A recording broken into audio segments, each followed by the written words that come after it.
लेकिन मैं एक बात बताना चाहूँगा, हिंदू उत्तराधिकारी एक्ट के तहत 2005 में सुप्रीम कोर्ट का जजमेंट है कि इस देश में पिता की संपत्ति पर जितना बेटों का अधिकार है उतना ही अधिकार बेटियों का भी है।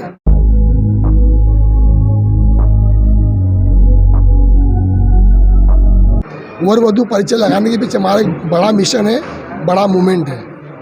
केवल वर वधू परिचय ही नहीं है, उसके पीछे हमारा एक बड़ा मूवमेंट है और वो मूवमेंट हमारे कमेटी के लोगों को हम लोग हमेशा अपने कैडर में बताने का कार्य करते हैं कि इस वर वधू परिचय के पीछे क्या मूवमेंट है।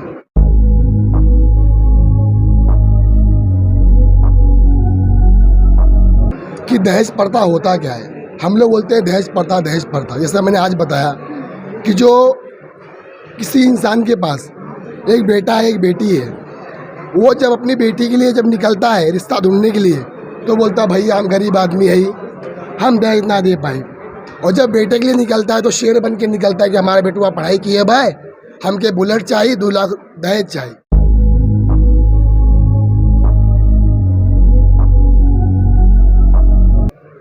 हमारे जिस समाज की सोच मनुवादी विचारधारा के लोग हैं वही हमारे समाज के लोग हमें अपने ही समाज के लोग हमें अछूत मानते हैं और हमारे साथ में बैठना, हमसे बातें करना, हमारी बातों को सुनना पसंद नहीं करते हैं। और वर वधू परिचय के बहाने वे लोग घरों से निकलते हैं, हॉल में आते हैं, हमारे विचारों को सुनते हैं और सुनने के बाद में उनके अंदर की जो सोई हुई जो आत्मा है, सोई हुई आत्मा को जगाने के लिए हम लोग वर वधू परिचय लगाते हैं।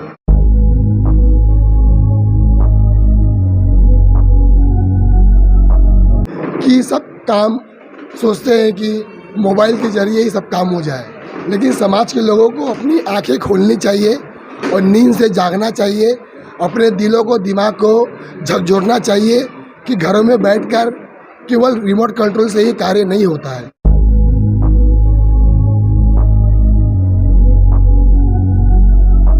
सर, आज मैं आप सभी लोगों से ये कहना चाहती हूँ कि जो ये आयोजन आप लोगों की ही हेल्प और सहायता से आप सभी ग्रुप ने मिलके किया है, तो आज मेरा एक ही क्वेश्चन है कि ये सम्मेलन को करने के पीछे आप लोगों का उद्देश्य क्या था?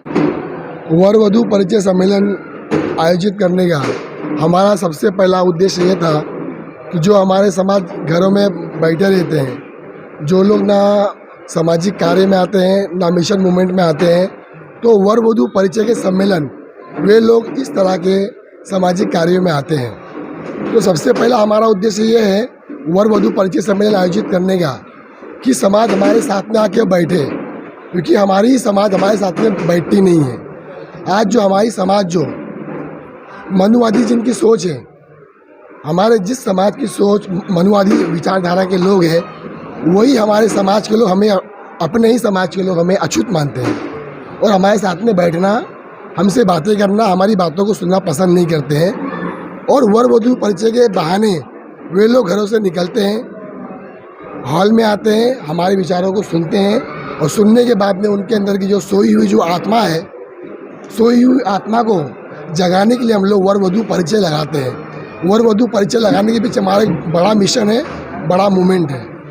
केवल वर वधू परिचय ही नहीं है, उसके पीछे हमारा एक बड़ा मूवमेंट है और वो मूवमेंट हमारे कमेटी के लोगों को हम लोग हमेशा अपने कैडर में बताने का कार्य करते हैं कि इस वर वधू परिचय के पीछे क्या मूवमेंट है।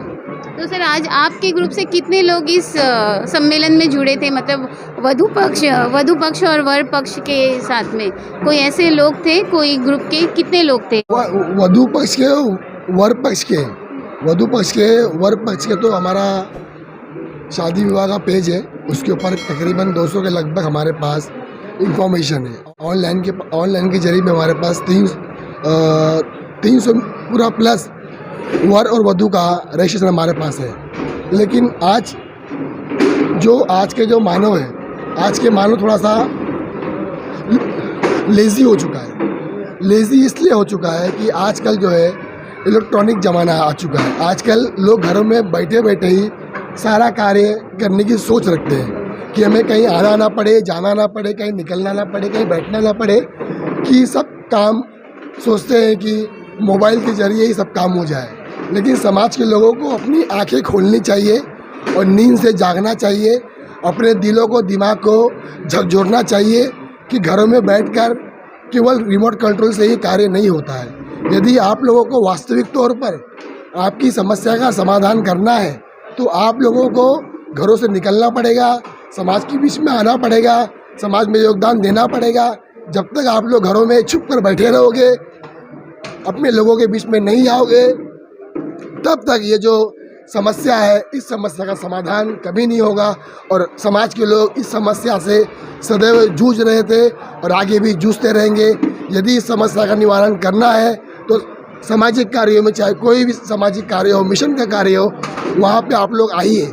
वहाँ पे आप लोग आएंगे तो वहाँ पे आपके संपर्क में और भी लोग आएंगे। वहाँ पर केवल एक ही सुनील जायसवाल नहीं होगा, वहाँ पर केवल एक ही सुचित जायसवाल नहीं होगा, वहाँ पर केवल एक ही जाकिर राज नहीं होगा, वहाँ पर सैकड़ों सुनील जायसवाल होंगे, सैकड़ों सुचित जायसवाल होंगे, सैकड़ों जाकिर राज होंगे। तो आप लोग जब तक घरों से निकलकर समाज के बीच में नहीं बैठोगे, तब तक आपकी समस्या का समाधान नहीं होने वाला है। दहेज प्रथा फिर बीच में से खत्म होगी? दहेज, उसका आंसर मैं देता हूँ, उसका आंसर मैं दे रहा हूँ। दहेज प्रथा के विषय में अभी आपने 2-3 बार प्रश्न किए, तो आपको उसका जो अभी तक जो है ना सार्थक उत्तर प्राप्त नहीं हुआ है। हालांकि मेरा गला खराब है, फिर भी मैं बोलना चाहूँगा, दहेज प्रथा होता क्या है। मैं एक प्रश्न आपसे नहीं पूछ रहा हूँ, जो लोग देखेंगे, और इसको आप ना जो अनकट डालिएगा, मेरा आवाज़ जो है ना, भले इस रिकॉर्डिंग को आप अनकट डालिएगा कि दहेज प्रथा होता क्या है। हम लोग बोलते हैं दहेज प्रथा, दहेज प्रथा। जैसा मैंने आज बताया कि जो किसी इंसान के पास एक बेटा है, एक बेटी है, वो जब अपनी बेटी के लिए जब निकलता है रिश्ता ढूंढने के लिए, तो बोलता है भैया हम गरीब आदमी है, हम दहेज ना दे पाए।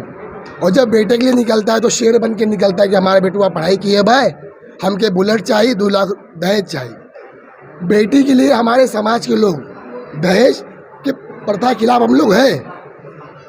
संगठन हमारा मुख्य नायक दहेज प्रथा खिलाफ है, लेकिन दहेज प्रथा के खिलाफ हम लोग हैं कब तक हम लोग हैं? जब बेटा और बेटी को हमारे समाज के लोग एक निगाह से देखने का प्रयास करेंगे तब। अभी समाज के लोग चाहते हैं कि बेटी को केवल कम से कम में जितना बेटी को हम लोग निपटारा कर दें उतना निपटारा कर दें। लेकिन मैं एक बात बताना चाहूँगा, हिंदू उत्तराधिकारी एक्ट के तहत 2005 में सुप्रीम कोर्ट का जजमेंट है कि इस देश में जो जिस संपत्ति पर, पिता की संपत्ति पर जितना बेटों का अधिकार है, उतना ही अधिकार बेटियों का भी है। तो समाज के लोग यदि अपनी बेटियों को दहेज नहीं देना चाहते हैं, ना दीजिए, 1 रुपया ना दीजिए, लेकिन शादी में जिस वक्त बेटी की शादी होगी तो अपने बेटों के बराबर का घर, जमीन, मकान में बंटवारा करने के बाद ही अपने बेटी को आप लोग विदा कीजिए।